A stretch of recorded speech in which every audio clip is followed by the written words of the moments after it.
I never told anyone what really happened on that beach. For years, I convinced myself exhaustion had blurred my memory. Too much driving, too little sleep, too many hours under the California sun. It was easier to believe that than accept what I saw during those 4 nights on the Pacific coast. Even now, I avoid looking at tide charts. My name is Ryan Carter, and this happened 6 summers ago. My best friend Mason had just finished nursing school. I had finally quit a warehouse job that kept me working night shifts for almost 3 years. We decided to celebrate by driving north along Highway 1 until we found a beach without tourists, restaurants, or rental umbrellas. By late afternoon, we found exactly what we wanted. A narrow dirt road disappeared through a grove of twisted Monterey cypress trees before ending above a stretch of coastline that barely appeared on Google Maps. Below us stretched a long beach framed by black volcanic cliffs. There wasn't a single building in sight, only the ocean, the wind, and hundreds of seabirds circling somewhere far overhead. We carried our backpacks down a steep trail carved into the cliff. The descent took nearly 20 minutes because loose rocks kept sliding beneath our boots. When we reached the sand, I noticed something strange. There were no footprints, not old ones, not fresh ones. The beach looked untouched, despite the fact that tire tracks were visible near the top of the bluff. Guess we got lucky, Mason said, maybe. Or maybe everyone else knew something we didn't. We pitched our tents above the high tide line. Close enough to hear the waves, but far enough to avoid getting soaked overnight. The evening was perfect. We grilled burgers over a small propane stove, watched pelicans dive into the surf, drank cheap beer while the sun melted into the Pacific like molten copper. Nothing about that first evening felt unusual. The first strange thing happened just before sunset. The tide was moving out much farther than I expected. I had seen low tide before. This wasn't low tide.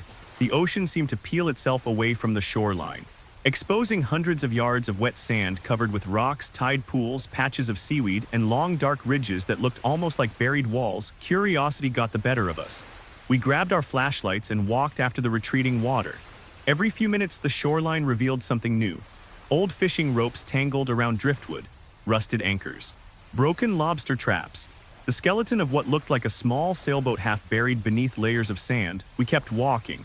The sound of the waves grew quieter. I turned around. Our campsite suddenly looked incredibly far away. Then Mason stopped.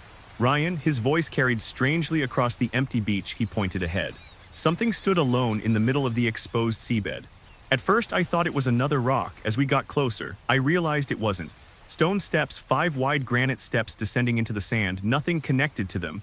No platform, no foundation, no walls, just stairs leading downward. As if the ocean itself had once been built around them. I laughed. Mostly because I didn't know what else to do. Mason crouched beside the first step.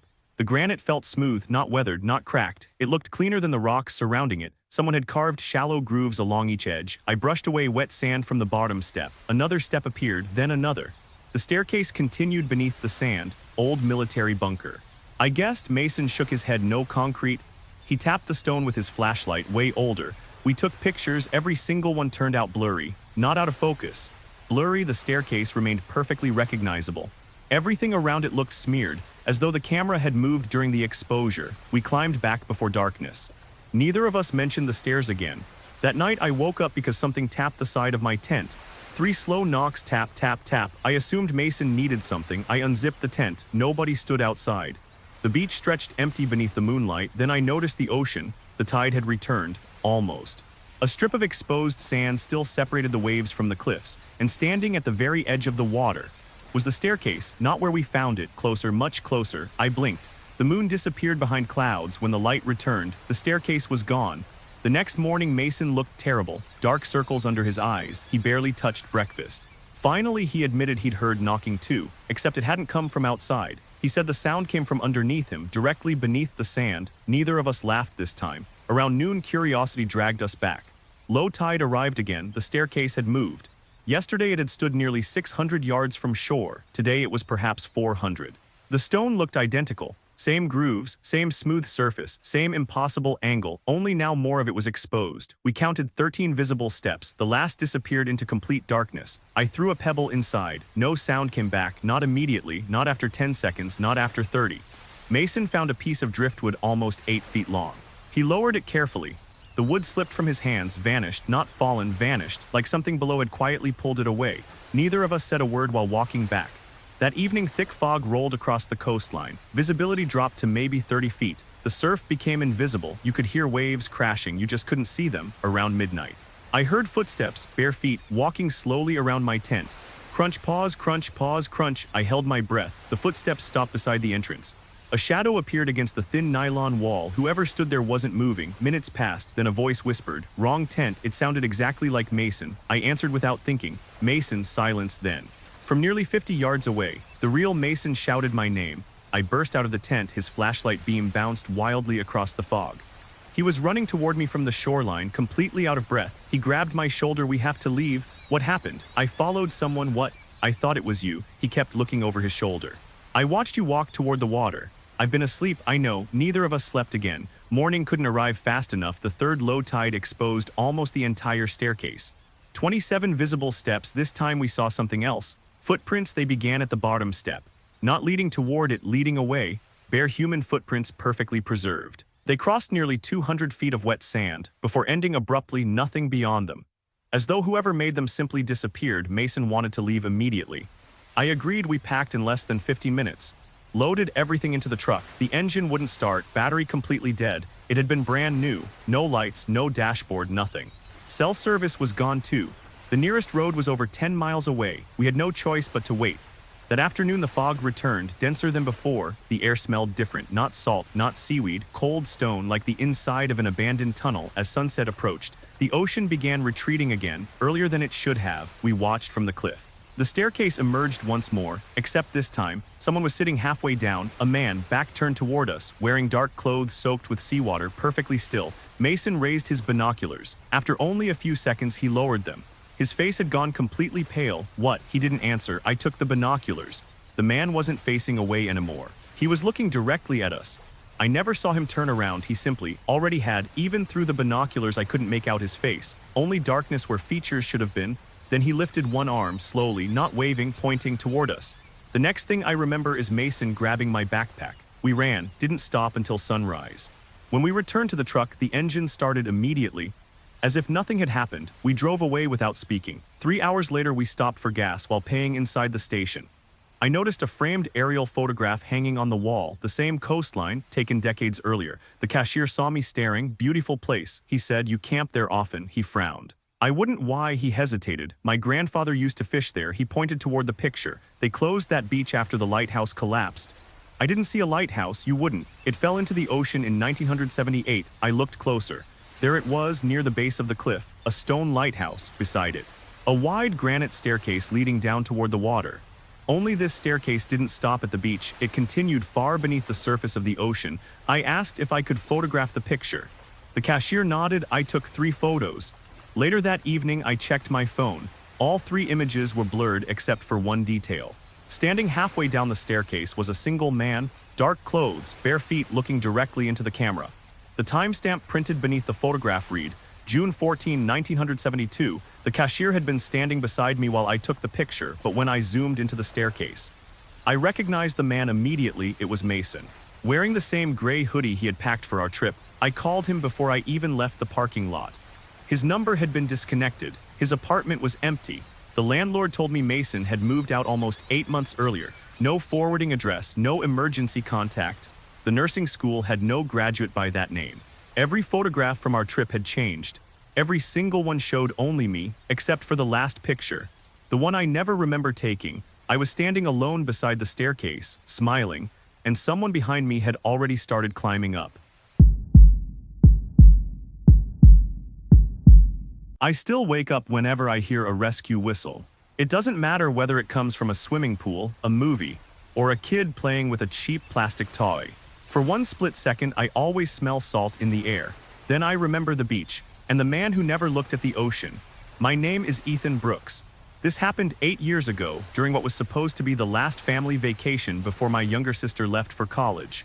My parents rented an old beach house on the Oregon coast for a week in late September.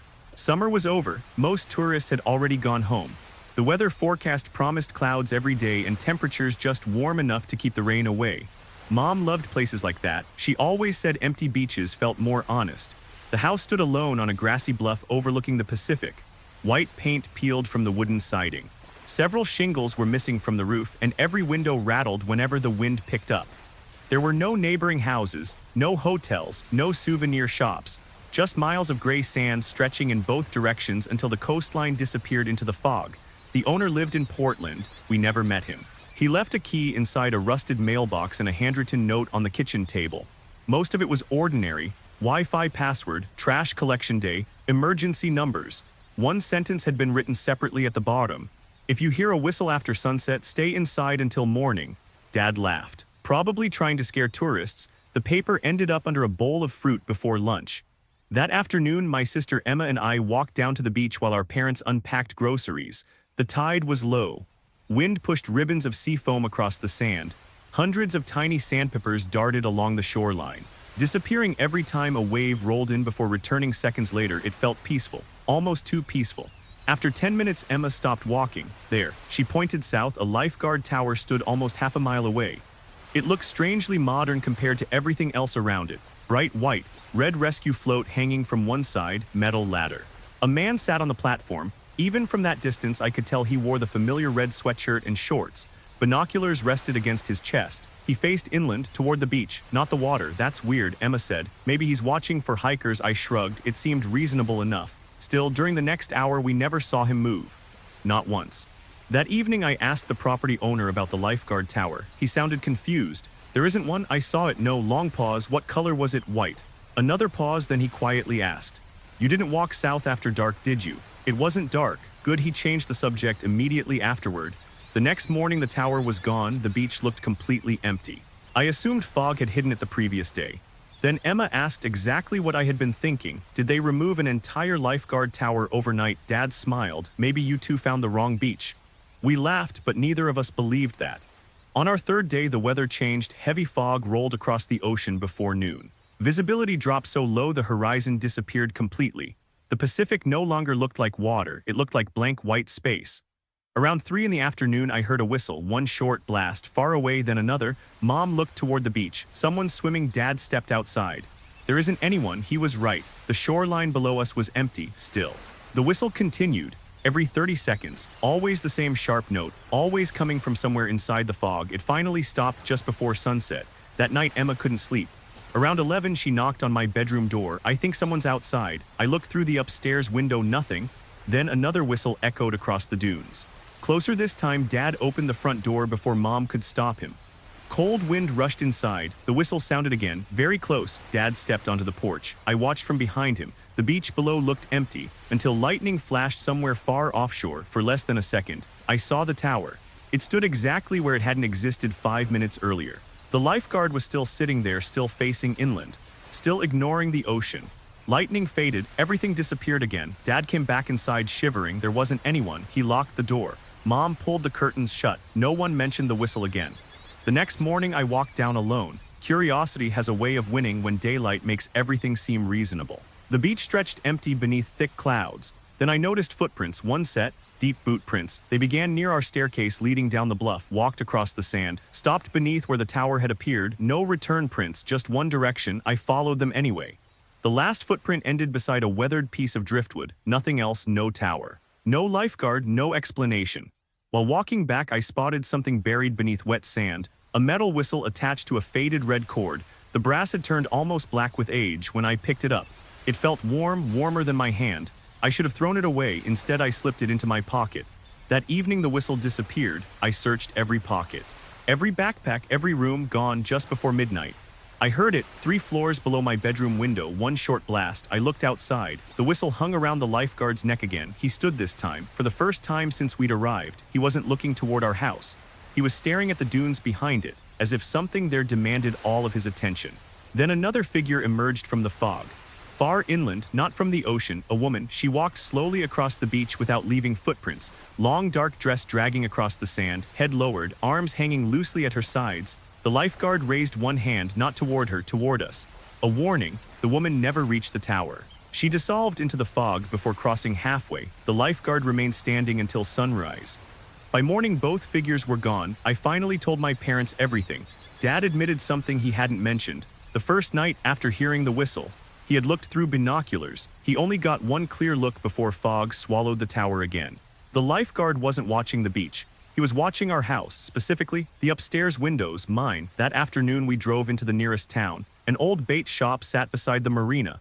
The owner looked nearly 90. When I described the tower, he became unusually quiet.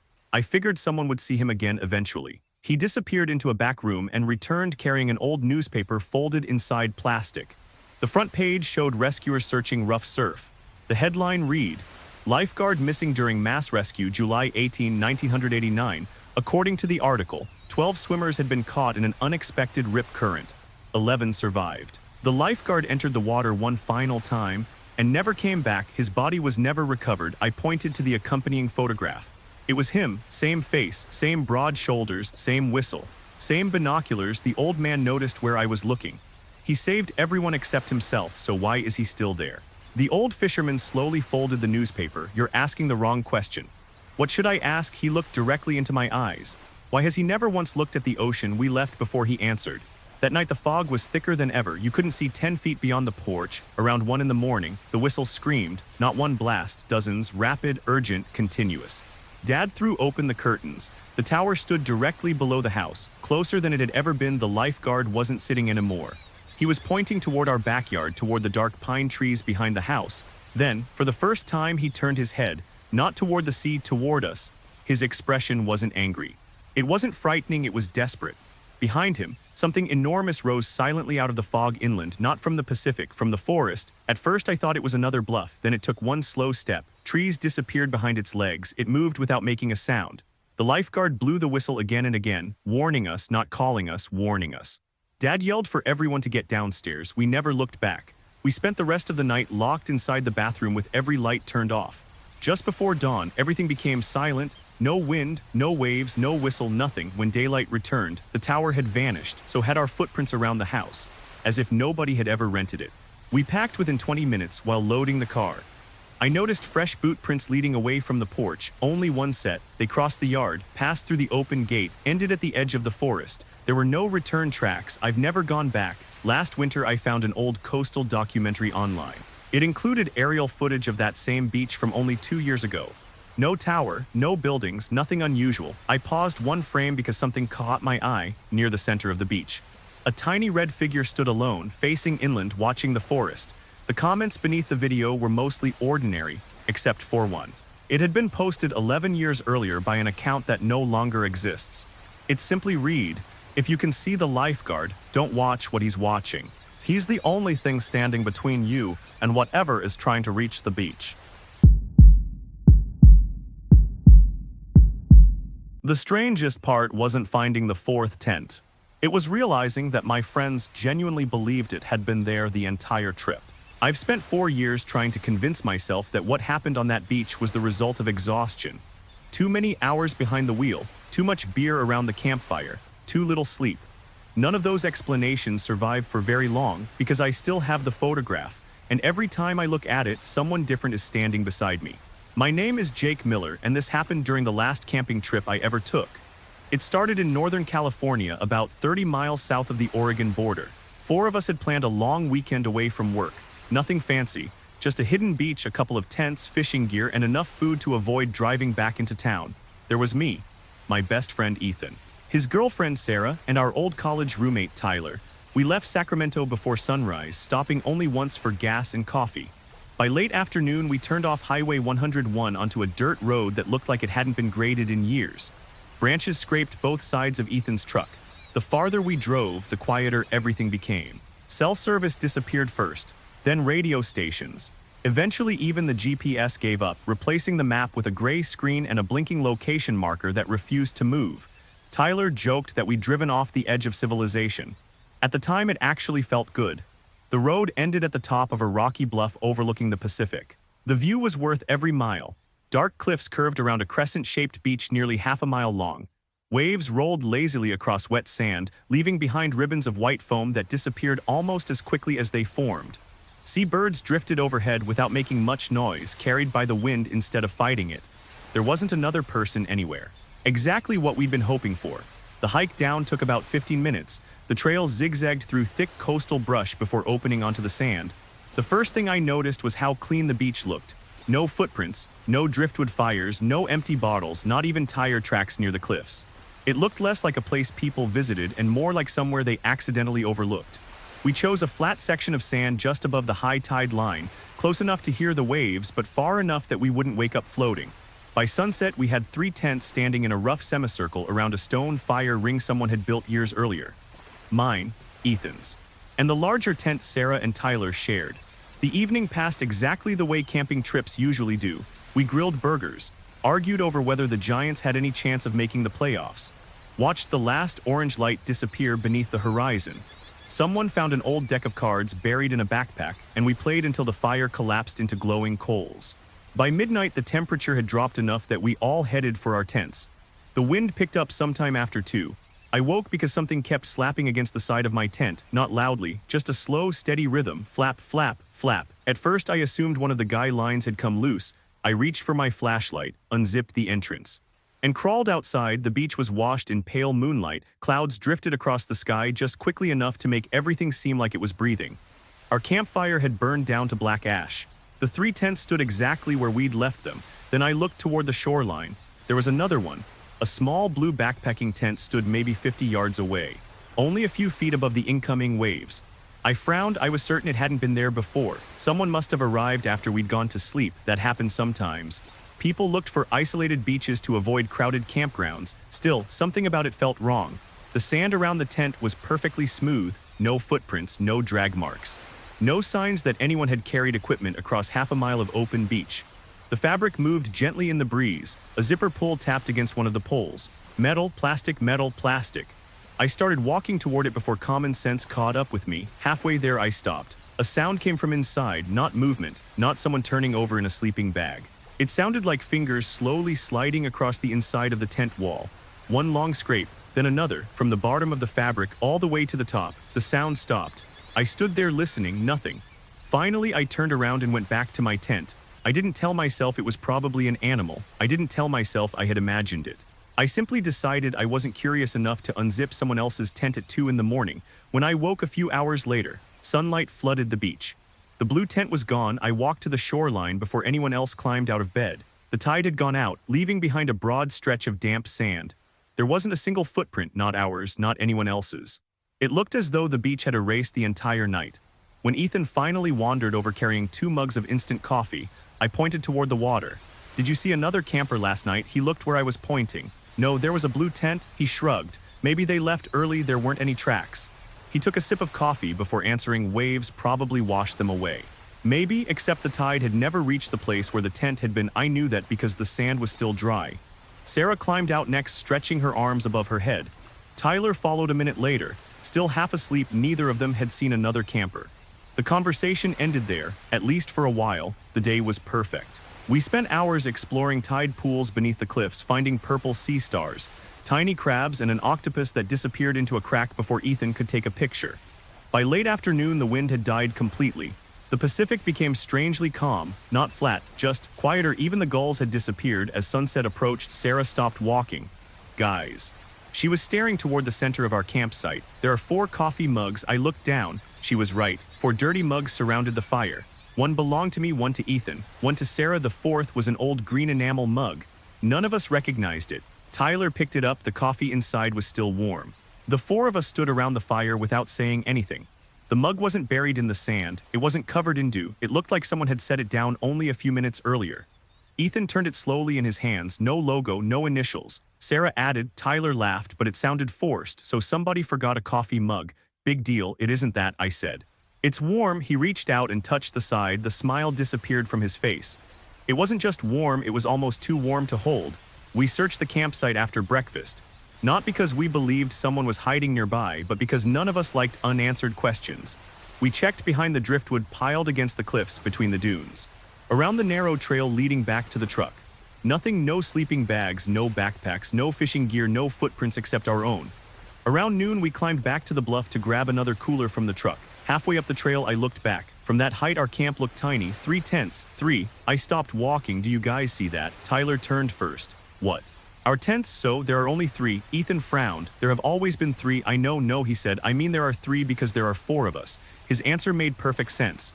It also made something inside me tighten. I could have sworn I had counted 4 tents the night before, not 3. 4. I didn't argue. I wasn't even sure anymore. Memory is a strange thing. Once doubt gets inside it, every detail starts shifting. Back at camp, we forgot about it for a while. We spent the afternoon fishing from a rocky outcrop that extended into the ocean. The tide was coming in, cold water crashed against the rocks below us, spraying salt over everything. Tyler caught 2 striped bass. Sarah collected smooth black stones she planned to take home. Ethan sat quietly watching the horizon. "You okay?" I asked. He nodded without looking away from the water. "I had a weird dream." "What about?" He hesitated. "I dreamed there were 5 of us." I waited for him to smile. He didn't. "I knew everyone in the dream," he continued. "I just couldn't remember one person's name." The wind picked up before I could answer. His words stayed with me long after we walked back. That evening the fog arrived. Not all at once. Thin white strands drifted across the beach until they blended into a solid wall stretching over the Pacific. By 8 o'clock we couldn't see the shoreline anymore. Only the sound of waves told us where the ocean was. We built a larger fire. Nobody suggested hiking. Nobody wanted to wander more than a few yards from camp. Conversations slowed. The fog seemed to absorb every sound. Even laughter felt muted. Around 10, Tyler stood up. "I'm grabbing another beer." He disappeared toward the cooler. A minute passed. Then another. "Ethan," Tyler called from somewhere inside the fog. Why'd you move the 4th tent?" Silence settled over the campsite. Sarah looked at me. I looked at Ethan. Neither of us spoke. Tyler came back carrying 4 cans of beer. He looked confused. "What?" "You said something about a 4th tent." I said. He blinked. "Didn't I?" "No." He stared into the fire for several seconds. I thought. He rubbed his forehead. "I thought there was another tent over there." He pointed toward the beach. "Blue one." Every hair on my arm stood up. I hadn't mentioned the color, not to anyone. "You saw it?" I asked quietly. For a second, he frowned, or maybe I didn't. I don't know anymore. Nobody slept well. I woke sometime after 3. The fire had gone out. The fog remained. Only now it reached all the way into camp. The air inside my tent smelled damp and cold. Then I heard breathing, not outside, very close, slow, steady, almost beside my ear. I froze. The breathing continued for nearly 20 seconds before stopping altogether. I reached for my flashlight. The batteries were dead. They had been new that morning. I unzipped the entrance just enough to look outside. The fog glowed silver beneath the moon. Shapes appeared and disappeared as it drifted across the campsite. 3 tents, the fire pit, the cooler, then another tent. Blue, standing between mine and the ocean, closer than before. Its entrance faced directly toward me. I watched it for what felt like several minutes. Nothing moved. Finally, the zipper slid downward, slowly, an inch, then another. No hand appeared. The flap simply opened by itself. Darkness filled the entrance, complete darkness. Far darker than the night around it. I expected someone to crawl out instead. A voice spoke from inside, soft, almost conversational. "Jake." I didn't answer. "You forgot me." The voice sounded familiar, painfully familiar. Like someone I had known for years, someone whose face refused to come into focus. I've been waiting. My mouth had gone completely dry. I wanted to wake the others. I couldn't move. Then another sound came from behind me. Someone inside my own tent whispered, "Don't answer him." I spun around. Nobody was there. The tent was empty. When I looked back toward the beach, the blue tent was gone. Morning came with bright sunshine and clear skies. For a few minutes, everything felt normal again, until Sarah opened the cooler. "There are 5 beers missing." Ethan frowned. "That's impossible. We each had 2. I only had 1. Tyler said. So did I." Sarah counted the empty cans, 8, then counted the full ones. The math didn't work. One person had shared our fire the previous night. Someone had been drinking with us. None of us remembered seeing them. Around noon, we decided to leave. Not because of the tent, not because of the voice. Because none of us trusted our own memories anymore. Packing should have taken 20 minutes. Instead, it took nearly an hour. Every few minutes, one of us would stop. Certain something had been forgotten. Sleeping bag, lantern, fishing tackle, phone charger. Each time we searched, the missing item was already packed, exactly where it belonged. Eventually, everything fit inside Ethan's truck before climbing into the passenger seat. I looked back one last time. The beach lay empty beneath a bright blue sky. 3 circles marked where our tents had stood. Not 3, 4. One ring of flattened sand sat closer to the shoreline, perfectly round. Exactly the size of a small backpacking tent. The others were already inside the truck. I almost called them over. Instead, I convinced myself the wind had shaped it. Then I noticed something that made every excuse disappear. 4 campfires, not 1, not 2, not 3. 4 separate fire rings, each surrounded by footprints.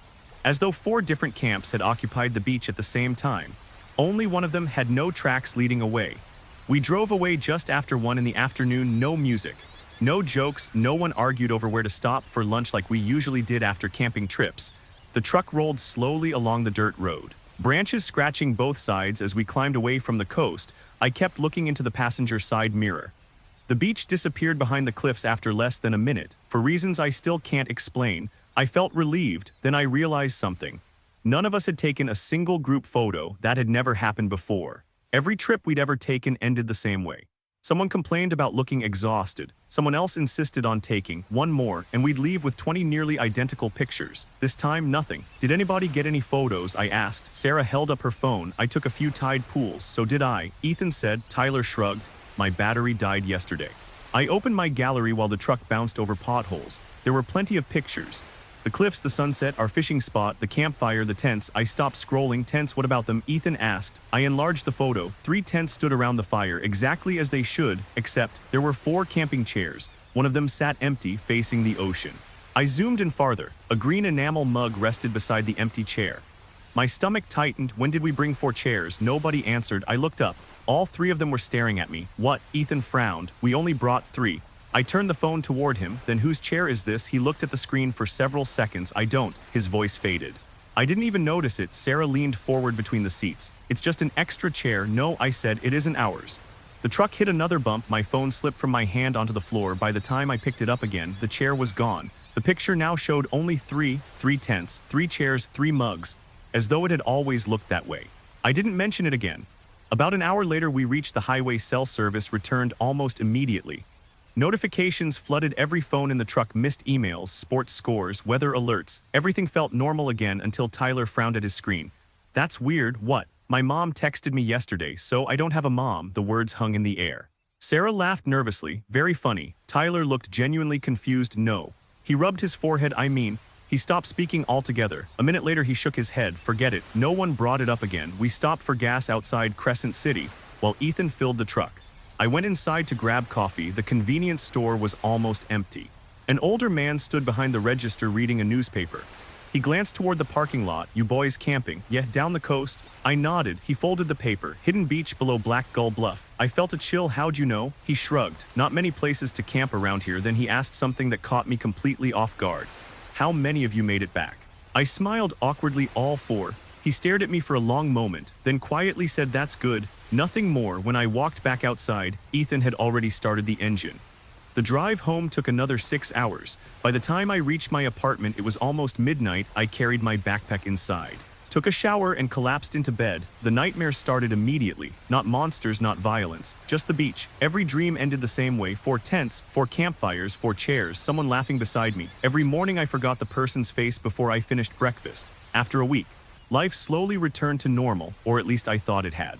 Then Sarah called. Her voice sounded strained. Jake, what's wrong? Can you answer something? Sure. When we went camping, she hesitated. Who drove? Ethan. No, what? She exhaled slowly. I remember Ethan driving, so do I, but every time I picture it, her breathing became uneven. Someone else is behind the wheel. I didn't answer. I can't see his face. The call ended a minute later. 3 days after that, Tyler disappeared. His parents reported him missing after he failed to show up for work. Police searched for nearly 2 weeks. Nothing, no bank activity. No phone, no truck, no body. It was as though he'd stepped out of existence. Ethan and I attended the volunteer search. Sarah came too. Late that afternoon, an officer asked us to confirm Tyler's description. I listened while Ethan answered. Male, 28, brown hair, 6 feet tall, blue eyes. Everything sounded right until the officer asked one final question. When was the last time you saw him? Ethan looked at me, then at Sarah. Confusion spread across his face. He swallowed. I honestly don't remember. Neither did I. I remembered the camping trip, the fire, the fishing, the beach. But the last clear image I had of Tyler ended before sunrise on the 2nd day. Everything after that felt edited. Weeks passed. The memories continued slipping away. First, Tyler's voice.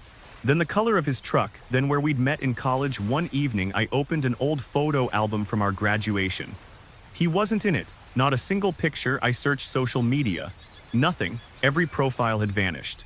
Every tagged photograph now showed empty space where someone should have been standing. I finally drove to Ethan's apartment. He opened the door looking exhausted. Before I could speak, he asked, "Do you remember Tyler?" I nodded. Relief crossed his face. I thought I was losing my mind. We spent hours searching old hard drives, backups, cloud storage, old phones. Anything. Near midnight, we found one video. It lasted 12 seconds. The 4 of us were standing around the campfire. Ethan held the camera. Sarah was laughing. Tyler flipped a burger with exaggerated confidence. I stood beside the cooler. Someone else laughed behind the camera. Not Ethan, not me, not Sarah, not Tyler. A 5th voice. The camera slowly turned. For less than a second, someone entered the frame, a young man wearing a dark blue jacket, barefoot, wet hair hanging across his forehead. He smiled directly into the lens, then the video corrupted. The screen froze, static filled the speakers. When the file recovered, the young man was gone, so was Tyler. The video now showed only 3 people around the fire. Ethan stopped the playback. Neither of us spoke. He copied the file onto a flash drive. I don't want to lose this, I nodded. The next morning he called me. The flash drive was empty, not damaged. Empty. There had never been a video on it. That afternoon I drove back to the coast alone. I told myself I wanted answers. The truth is, I wanted proof that none of it had happened. The dirt road was still there, the bluff, the trail, the beach. Everything looked exactly the same, except there was no fire ring, no flattened sand, no trace that anyone had ever camped there. I walked to the place where our tents had stood. The tide was low. The beach stretched farther than I remembered. Near the waterline, I found a single green enamel mug still warm. I dropped it immediately. It landed upright. Coffee sloshed gently over the rim, fresh. Steam rose into the evening air. Then I heard someone behind me. You finally came back. The voice wasn't threatening. It sounded almost relieved. I turned. A blue tent stood 50 yards away. Its entrance was open. 5 camping chairs surrounded a fire that burned without smoke. Someone was sitting in the chair facing the ocean. He raised one hand, inviting me to join them. For one terrifying second, I knew exactly who he was. He was my closest friend. I knew his name. I knew every story we'd ever shared. I knew we'd driven to this beach together dozens of times. Then a wave crashed against the shore. The memory disappeared. His face blurred. His name vanished. I ran. I never looked back. Sometimes, late at night, I unlock my phone and scroll through old photographs from that weekend. Most of them never change, but every few months, there's one more tent.